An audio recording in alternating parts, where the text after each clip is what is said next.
Ang tunay na Diyos, ang kamangha-manghang ugnayan ng pag-ibig. Kapag pinagmamasdan natin ang kamangha-manghang kalawakan at ang lahat ng mga nilikha, maniniwala tayong mayroong manlilikha na punong-puno ng karunungan, kapangyarihan at pagmamahal dahil hindi magkakaroon ng anumang bagay nang wala sa plano. Maaari nating maisip na kung ang Diyos ang lumikha ng lahat, sino ang lumikha sa Diyos? Paanong malilikha ng tao ang Diyos?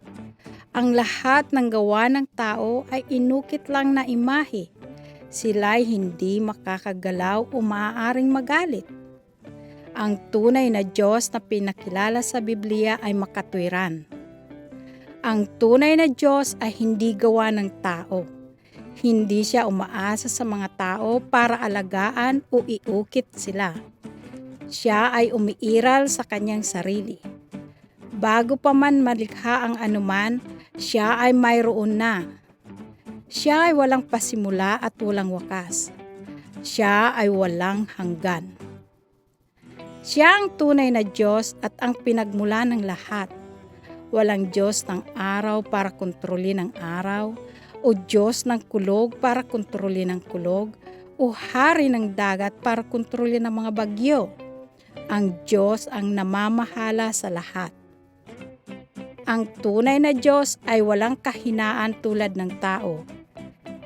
Hindi magandang emosyon, hindi magagalitin, hindi sakim, walang pagtatangi, hindi nasusuhulan o may maling paghahatol.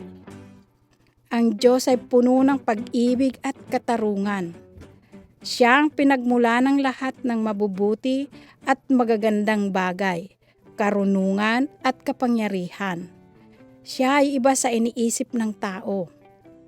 Ang Diyos ay hindi lumulutang sa kalawakan na mag-isa, ngunit siya ay Trinity God. Hindi nilikha ng Diyos ang mundo at ang tao dahil siya ay naiinip. Sila ay punong-puno ng pag-ibig at pakikipag-ugnayan. Sila ay napakasaya at naisin nilang ibahagi ang kanilang pag-ibig at lahat ng bagay sa atin. Ito ay kamangha-mangha. Paano natin ito mauunawaan? Sa katunayan, bilang tao, hindi natin lubusang mauunawaan ang milagro at misteryo ng Diyos. Ngunit mula sa Biblia at sa ating karanasan, nalalaman natin na ang Diyos ay ugnayan ng pag-ibig ng Ama, ng Anak at ng Espiritu Santo. Isinugo ng Ama ang kanyang anak na si Jesus upang maging tao at para mamatay sa krus para sa atin. Ang anak ay ang tagapagligtas na isinugo upang tumubos sa atin mula sa ating mga kasalanan, mag-alis ng mga hadlang, at magbalik sa atin sa Ama bilang kanyang mga anak.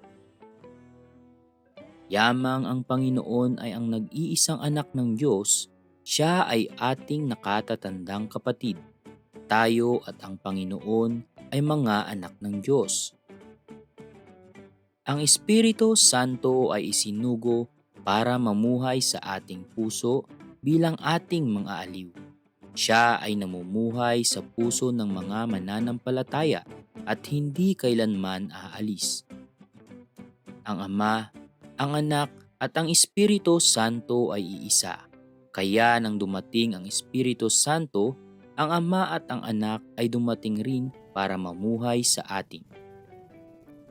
Ngayon, ang mga nanampalataya sa Panginoon ay mayroong napakalalim na relasyon at ugnayan sa Diyos at hindi kailanman mahihiwalay sa Diyos.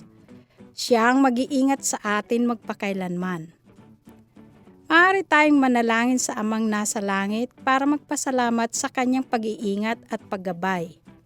Maaari tayong manalangin sa Panginoon para magpasalamat sa pagmamahal niya sa atin, sa pagkamatay niya sa krus at sa pagligtas sa atin. Maaari natin pasalamatan ang Amang nasa langit dahil isinugo niya ang Espiritu Santo para tulungan tayo sa tuwing tayo ay nangangailangan at alagaan tayo para maging maluwalhating mga prinsipe.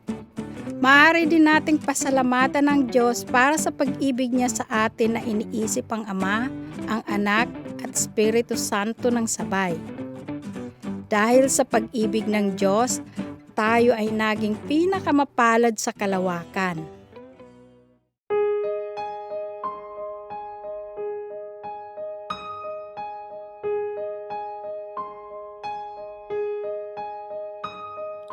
Bago ang paglikha, Diyos na ang may kontrol.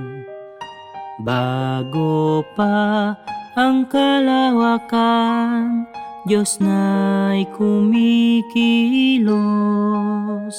Pag-ibig niya't lakas, kabutihan niya'y nandyan. O kamangha-mangha na tagapaglikha. Sa gitna nila ay may pag-iibigan. Sila'y may plano tugnayan, disenyo'y mainam.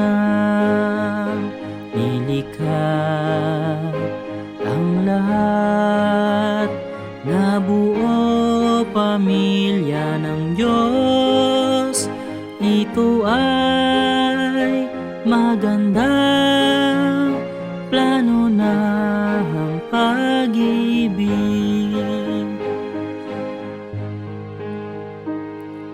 O Ama, salamat, ko'y mahal mong anak. Jesus, salamat ako ay binalik sa Ama. Espiritu'y dumating, ngayoy mayayakap ang Diyos. Tayo'y may malalim na ugnayan sa Diyos.